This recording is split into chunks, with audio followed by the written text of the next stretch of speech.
36వ శ్లోకము. అపి చేదసి పాపేభ్యః సర్వేభ్యః పాపకృత్తమః సర్వం జ్ఞానప్లవేనైవ వృజినం సంతరిష్యసి.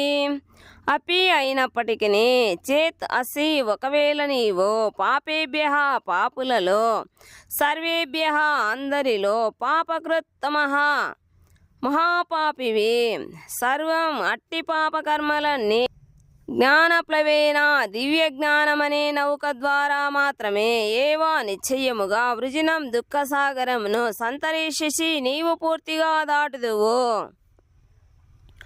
ఒకవేళ నీవు పాపాత్ములందరిలోనూ పరమపాపిగా భావింపబడినను దివ్య జ్ఞానమనే నౌకలో స్థితుడవైనచో దుఃఖసాగరమును దాటగలుగుదువు. భాష్యము. శ్రీకృష్ణుని సంబంధములో తన నిజస్థితికి గల సంబంధమును సరి అయిన విధముగా అవగాహన చేసుకొనుటయే ఉత్తమము.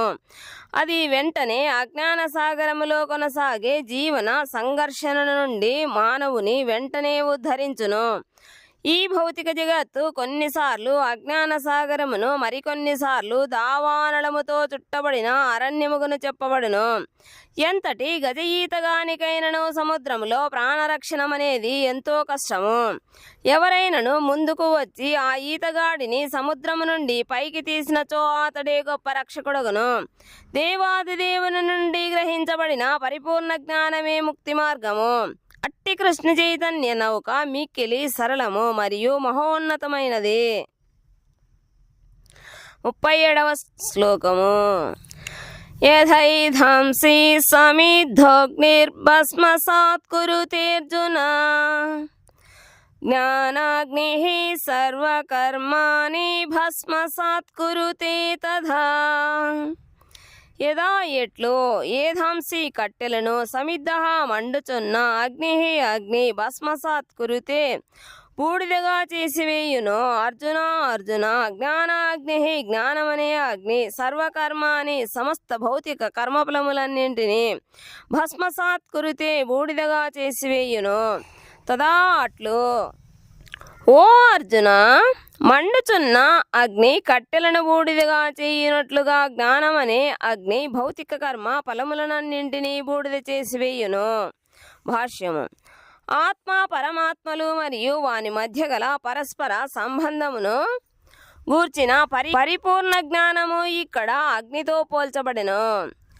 ఈ అగ్ని కేవలము పాప ఫలములనే కాకుండా సమస్త పుణ్యకర్మ ఫలములను కూడా కాల్చి బూడిద చేయును. కర్మఫలములలో వివిధ దశలు ఉండును. అవి కలుగబోవు ఫలము, ఫలిస్తున్న ఫలము, అనుభవిస్తున్న ఫలము, బీజరూప ఫలము, సంచిత ఫలము. కానీ జీవుని నిజస్థితికి సంబంధించిన జ్ఞానము సమస్తమును బూడిద చేయగలదు. మానవుడు పూర్ణ జ్ఞానమును పొందినప్పుడు సంచిత, ప్రారబ్ధ వంటి సమస్త కర్మఫలములన్నీ నశించును. బృహదారణ్యకోపనిషత్తు 4:4-22లో ఇట్లు చెప్పబడినది. ఉభే ఊహై వైషయేతే తరత్యమృతః సాధ్వసాధూని. ఎవరైనను పాపపుణ్య కర్మఫలముల రెండింటినీ అధిగమించును. 38వ శ్లోకము.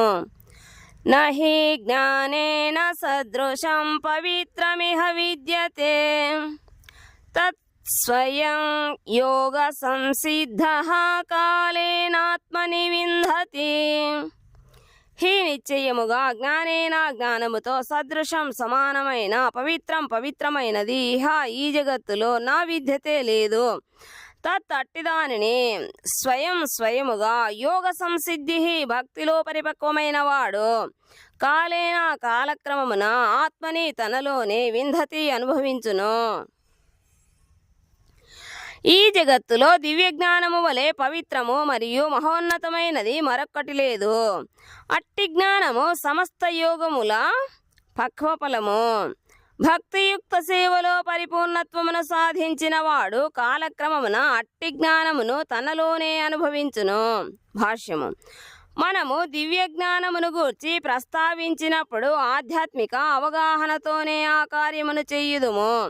నిజమునకు అట్టి దివ్య జ్ఞానము వలె పవిత్రమైనది మరియు మహోన్నతమైనది మరొకటి లేదు.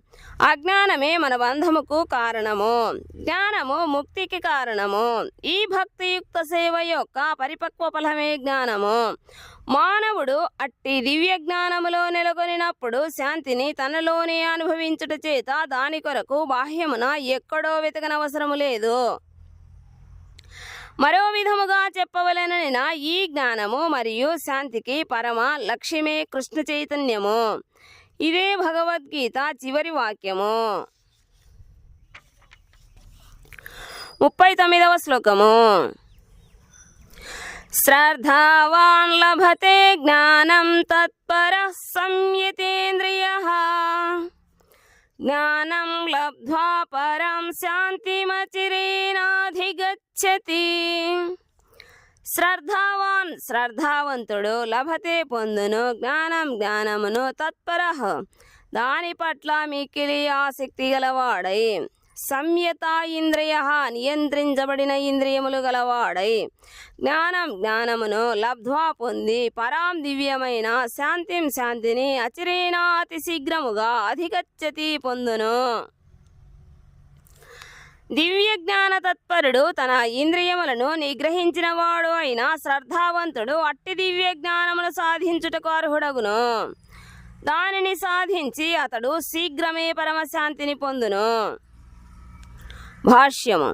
శ్రీకృష్ణునిలో దృఢ విశ్వాసము కలిగిన శ్రద్ధావంతుడైన వ్యక్తికి అట్టి కృష్ణ చైతన్య జ్ఞానము లభించగలదు. కృష్ణ చైతన్యములో కర్మ చేయుట ద్వారా మాత్రమే తనకు పరిపూర్ణత్వము సిద్ధించునని భావించువాడు శ్రద్ధావంతునిగా పిలువబడును. భక్తియుక్త సేవ ద్వారా మరియు హరే కృష్ణ కృష్ణ కృష్ణ హరే హరే హరే రామ రామ రామ హరే హరే అను మహామంత్ర జపకీర్తనల ద్వారానే అట్టి శ్రద్ధ లభించును. అది మానవ హృదయములోని భౌతిక మాలిన్యం అంతటినీ తొలగించును. వీటితో పాటు మానవుడు ఇంద్రియాలను కూడా నియంత్రించవలెను. శ్రీకృష్ణుని పట్ల దృఢ విశ్వాసము కలిగిన వాడు మరియు ఇంద్రియములను నియంత్రించువాడు అయిన వ్యక్తి వెంటనే కృష్ణ చైతన్య జ్ఞానములో ఎట్టి జాప్యము లేకుండా సులభముగా పరిపూర్ణత్వమును సాధించగలడు.